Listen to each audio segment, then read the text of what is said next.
हम कॉम्पाउंड्स के केमिकल फॉर्मूले लिखने के लिए कुछ रूल्स सीख चुके हैं। एक्चुअल फॉर्मूले लिखने से पहले चलिए उन रूल्स को फिर से देख लेते हैं। पहले रूल के अनुसार एक कॉम्पाउंड अगर मेटल और नॉन मेटल से बना हो तो हम पहले मेटल कंपोनेंट को लिखेंगे और फिर नॉन मेटल कंपोनेंट को लिखेंगे। दूसरा रूल ये कहता है कि जब एक कंपाउंड में पॉलीएटॉमिक आयंस हों तो उन्हें ब्रैकेट्स की मदद से रिप्रेजेंट किया जाता है। और आखिरी रूल ये कहता है कि वैलेंसीज के अनुसार एक मॉलिक्यूल पर नेट चार्ज हमेशा बैलेंस्ड होना चाहिए।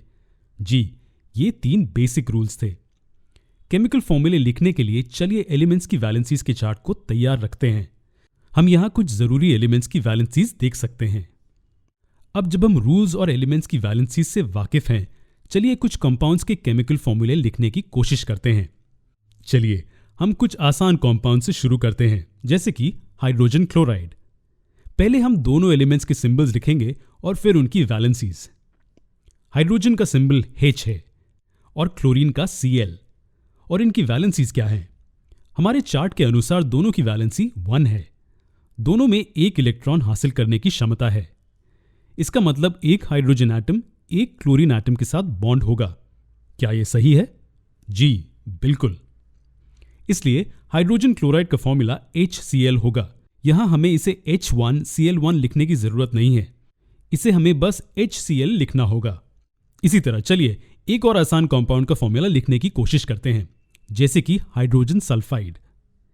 चलिए पहले दोनों एलिमेंट्स के सिंबल लिखते हैं और फिर उनकी वैलेंसीज लिखेंगे। क्या हम यहां HS लिख सकते हैं? जी नहीं, ये गलत होगा। ये इसलिए क्योंकि इनकी वैलेंसी सेम नहीं है। सल्फर की वैलेंसी 2 है, उसे अपना ऑक्टेट पूरा करने के लिए 2 इलेक्ट्रॉन्स की जरूरत है।